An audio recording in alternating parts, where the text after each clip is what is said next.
And now, ladies and gentlemen, from the Trump Plaza Hotel and Casino in Atlantic City, New Jersey, let's get ready to rumble. 12 rounds of boxing for the undisputed heavyweight championship of the world. The referee for this bout is Randy Newman. Introducing first, fighting out of the blue corner, wearing the white trunks with red trim, he weighs an even 218 pounds from Absecon, New Jersey.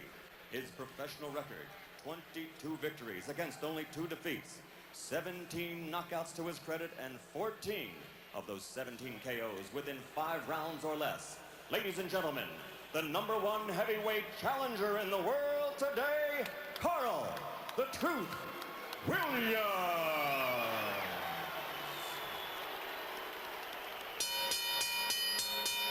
And his opponent, fighting out of the red corner, wearing the solid black trunks and weighing in at 219 1/4 pounds from Catskill, New York.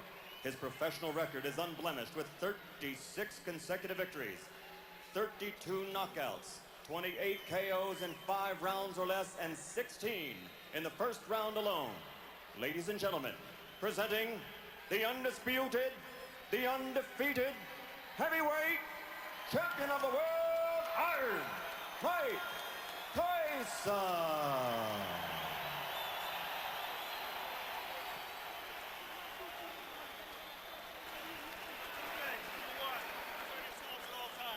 Number 2, obey my commands. I'll shake hands and come out of the belt. Keep in mind that Mike Williams has a tendency to get hit by left hooks.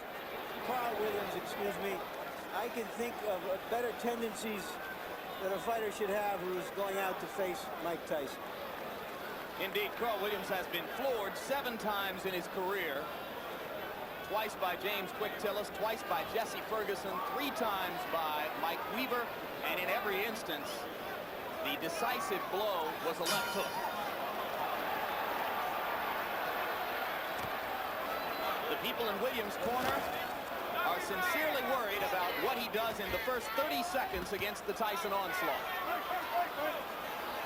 And it would appear that the strategy to begin with is to hold, and referee Randy Newman says, we're not going to start that way. This is sort of a reunion here because both men are just throwing punches. In fact, Williams here has selected to fight Tyson inside. He claimed the other day that if Tyson throws any unnecessary punches, illegal punches, he will accommodate him and throw the same punches back. Well, Frank Bruno felt the sting of Tyson's elbow several times, as other opponents have complained that they have felt it as well. I got his head. All right, I'm in here, Jack. Stop punching. Step back. Step back. Because Williams' left jab is so strong, that should help them as long as he keeps that right hand up and watch Tyson's left hook. Frank, stop which is a punching up. powerful When you punch. feel me, stop punching. That's it. Let's go.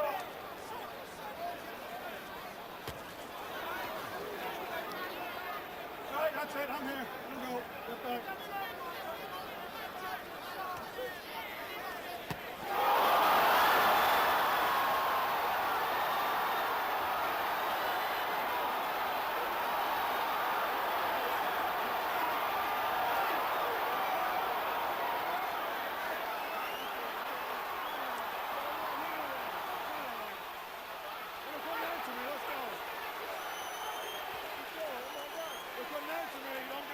Unofficially, I've got this fight being 1 second longer than Tyson Spinks.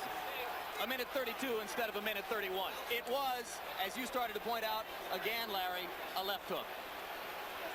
Williams was very unhappy at the end of that.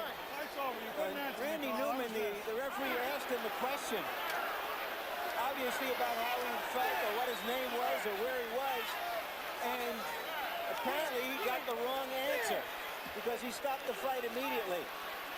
I didn't see any reason to stop the fight, and I'm curious to see what that answer was, and I'm going into the ring to see if I can find out. Good luck, Larry. 1:33, Larry. It was 2 seconds longer than the Spinks fight. The unofficial demarcation of the knockout comes at 1:33 of the first round. And you can see a disgusted Carl Williams who thinks that he should have been allowed to continue. And Ray, I've got to agree with Larry. It was a fairly peremptory stoppage. Well, the way I judge it, because he appeared to be okay, but then again, the referee is closer to the pitcher than we are. What was that question likely to be? Where are you? What day is this? And here we see the left hook that put Williams down. Williams had dropped that right hand, and I had indicated earlier that the jab would be the key, but in throwing the left jab, he must also keep that right hand up and power. There's that left hook. And you saw Mike pivot upward with both feet planted and turn the hips into the punch. This is where the power comes from. The reason people fear Mike Tyson because he's one of the few, if not the only man, that can knock you out in the heavyweight division with one punch.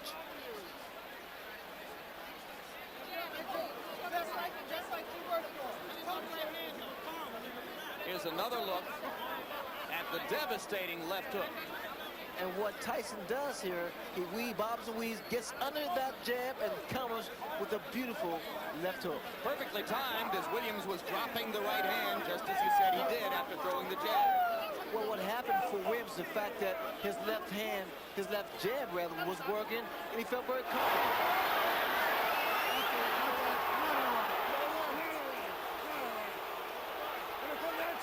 That was a look back at the conversation between Randy Newman and Carl Williams, which led to the stoppage.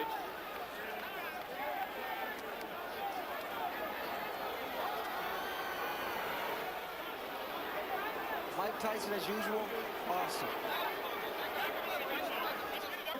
When he got up at 8, he was wobbly. He wasn't standing up. He was leaning against the ropes. I asked him a question, a very simple question. How do you feel? Not for the answer, but to see how he responded. His eyes were blank. His expression was blank. He had no answer. Is there any chance that he misunderstood what you wanted him to respond to?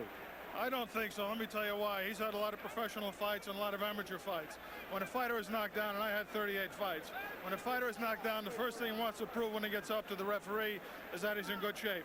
Number one, he wasn't standing on his feet. He was leaning on the ropes. Number two, he couldn't answer me. And number three, his eyes were dead. Thank you very much, Randy. And now back to ringside. All right, thanks very much, Larry, and thank you for pointing out that the crowd is booing, as there were obviously a fair number within this congregation who did not feel that the bout should have been stopped quite so quickly. What happened from your point of view? Did you see him really dazed? Well, no, I noticed my trainers were telling me we were slipping and hooking.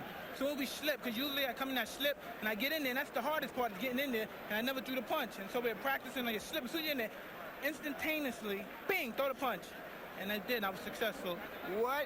Were you surprised that he stayed on top of you as much as he did, that he didn't try to move? Oh, I loved it. I loved it. I just knew it took it just for a matter of time. I loved it. So you knew that as soon as he was doing that, that you were going to get a clean shot sooner or later. Exactly. And my punches were accurate and pinpoint. And I knew eventually I was going to get him. He has a reputation for getting hit with left hooks. Were you looking for that opening? No, I was very confident. I wanted to hit him, catch him with a good right hand. Believe me, my right hand is my favorite punch, but I never catch anyone with it. You know, it's my best punch, and I always hit guys with left hook. All right, we're going to try to take a look at the where's the monitor? At the monitor, if we can find it, so that we can determine what happened. Champion non-pro. All right. Okay, it was a clean left hook. Did you? I mean, you sparred with him years ago. We know that it didn't mean anything. Were you surprised that he went so fast? Well, no, I knew if I catch someone clean, they'll go, regardless who they are. Mm-hmm. But you know, when the referee he hit him with a shot, it looked like he was able to get up, but I guess the referee called what he saw, because I didn't think he was hurt that bad, but I know I hit him with a clean shot. Speculate for me. How long would it have taken you to get him down a second time if the fight went on? Oh, no problem. I'd have been all over him. Maybe it's better that the referee did stop early. I would have been all over him. That's when I'm most dangerously, when I know I have someone hurt. You've talked about being in control of your career. Tell us what you think is next. Who is next? Well, I'm just taking it one step at a time. I'll fight anybody. You know what I mean? I don't discriminate from anybody. I'm the best fighter in the world, and there's no man that can beat me.